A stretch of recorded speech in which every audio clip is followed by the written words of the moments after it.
trabalho de redes, disciplina teórica e prática, Cefet-MG 2017-1, TP implementação do protocolo TCP. É a primeira parte do trabalho, que é a camada física. A linguagem que nós utilizamos foi Java, né? Os integrantes são Larissa Bicalho, Libério, Rafael Chagas e Roberto Almeida Gontijo. No nosso trabalho, nessa apresentação, nós vamos mostrar a negociação do tamanho do quadro, como que foi feita a negociação entre cliente e servidor, como foi feita a verificação de perda de pacotes. Vamos mostrar se há perdas de pacotes. Vamos mostrar a PDU, né, no servidor e no cliente, para poder comparar e mostrar que foi transmitido corretamente do servidor para o cliente. Em seguida, a verificação de colisão de pacotes é feita por meio da simulação de uma variável de valor aleatório. E por último, nós vamos mostrar o quadro Ethernet, com os bits que o constituem. Inicialmente, a gente tem que fazer a negociação do tamanho do quadro.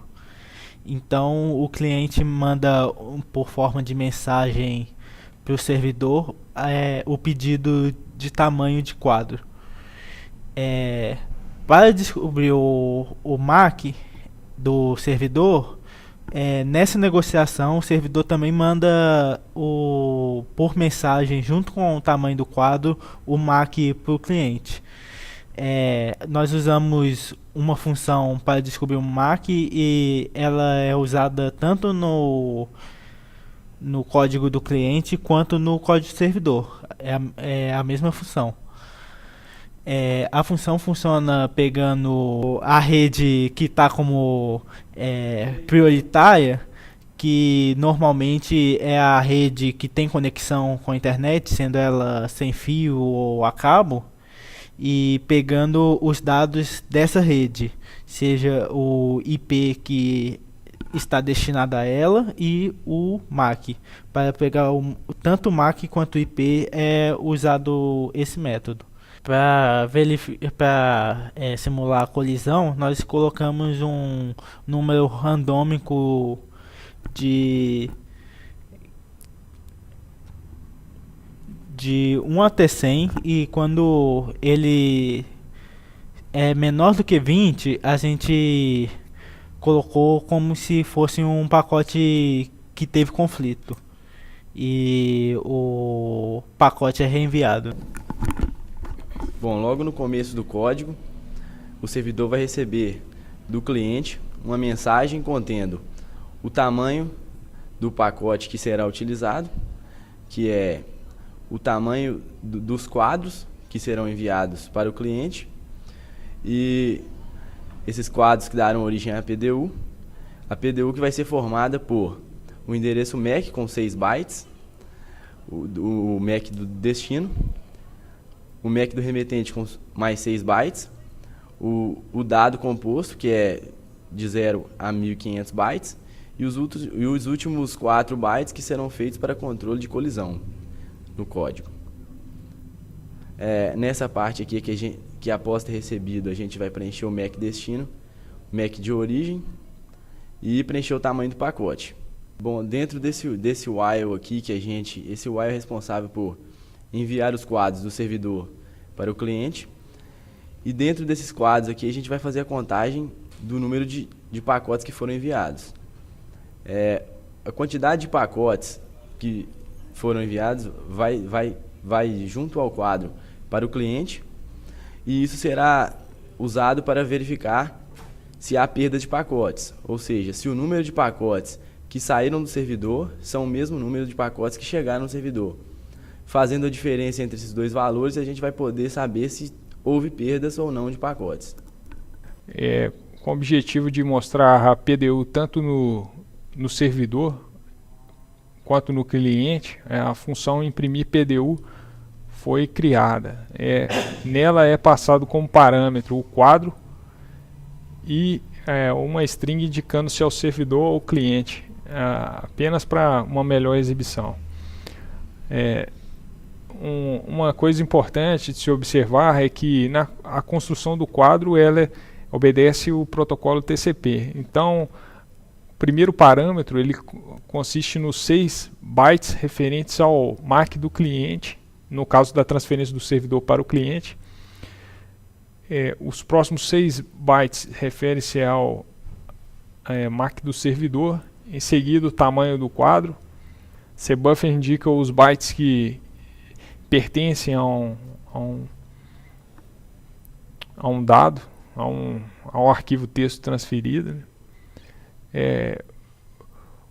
E por último, os bytes referentes ao controle são transferidos. Nesse trabalho, por convenção, nós consideramos os 4 bytes de controle 0, né? Nós não utilizamos a função de controle, mas para a construção do quadro ela está aí.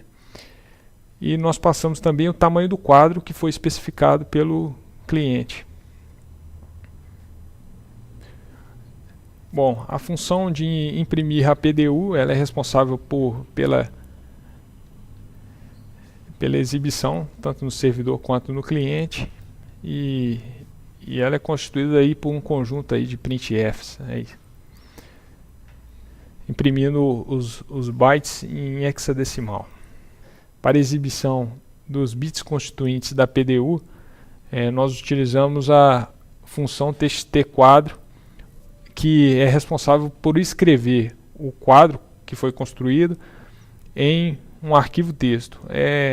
Assim, para facilitar para não gerar exibição de vários quadros ao longo do nosso trabalho, ao longo do arquivo texto, nós escolhemos por conveniência exibir o primeiro quadro que contém dados no arquivo texto. Esse primeiro quadro ele é representado em bits nesse arquivo txt, primeiro quadro com dados.txt. Bom, agora nós vamos mostrar a parte de execução do código. Para que houvesse maior facilidade, nós criamos 2 shells, 2 arquivos shell, um para o servidor, um para o cliente, e aí nós vamos fazer a comunicação. Nesse caso, nesse exemplo aqui, o servidor e o cliente eles estão na mesma máquina.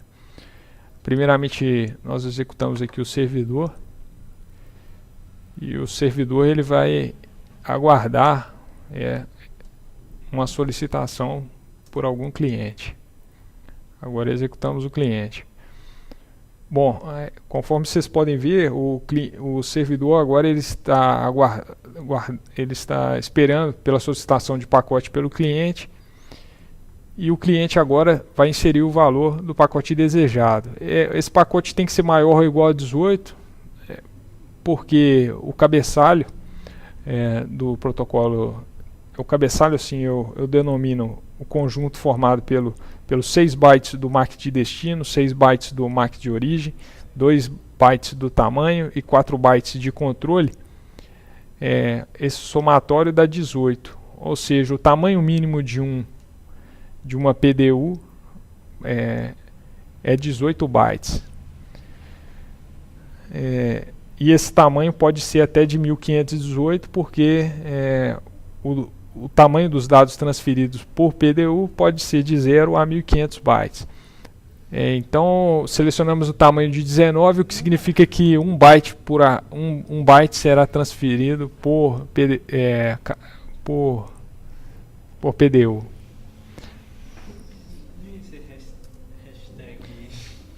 Bom, então aqui vocês podem ver várias PDUs impressas, tanto no cliente quanto no servidor.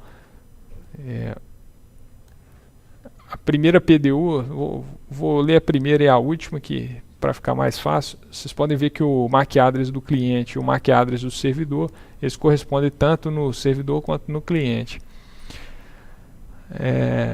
Além disso, o tamanho dos campos, os dados e os bits de controle também correspondem, o que significa que a PDU foi passada corretamente do servidor para o cliente.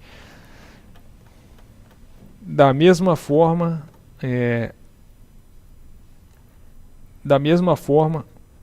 o último quadro, né, no qual o endereço MAC de servidor de destino continua igual, o tamanho também, e os dados, os bits de dados, os bytes de dados e os bits de controle também correspondem. Foram passados 28 pacotes, 28 PDUs do servidor para o cliente, e nesse caso não houve perda de pacotes. Por último aqui, a gente pode ver que o arquivo não chegou com sucesso no cliente.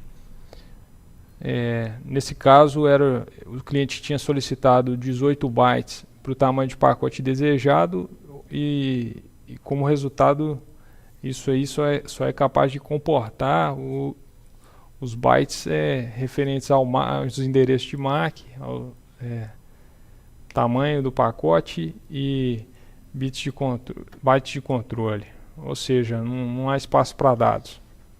Como consequência, o arquivo não chegou com sucesso.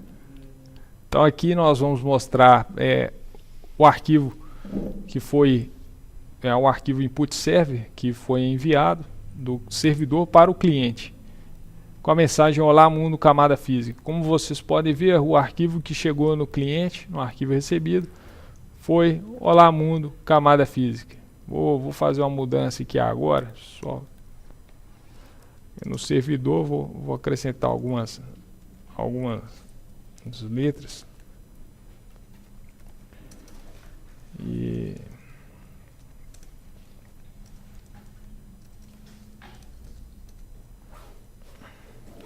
para que a gente possa executar o código novamente. Novamente executei o código do servidor, o código do cliente, e vou selecionar um pacote aqui, um tamanho de pacote 19. Não houve perda de pacotes e o arquivo foi recebido com sucesso. Então, agora eu vou mostrar o arquivo cliente, arquivo recebe txt atualizado, recarregando. Vocês podem ver aí que o mesmo arquivo foi obtido na entrada e no cliente. Vamos lá. Por último, a gente gostaria nós vamos apresentar aqui o primeiro quadro que foi enviado com dados, que é constituído aí por um conjunto de bits. Os primeiros 4 bits, eles dizem respeito ao número 9 do endereço MAC do cliente. Os próximos 4 referem-se ao 4. Nos próximos 4 bits, os 4 próximos bits referem-se ao número 3 do MAC do cliente. Os próximos 4 ao 9. E assim por diante. Isso é tudo, pessoal.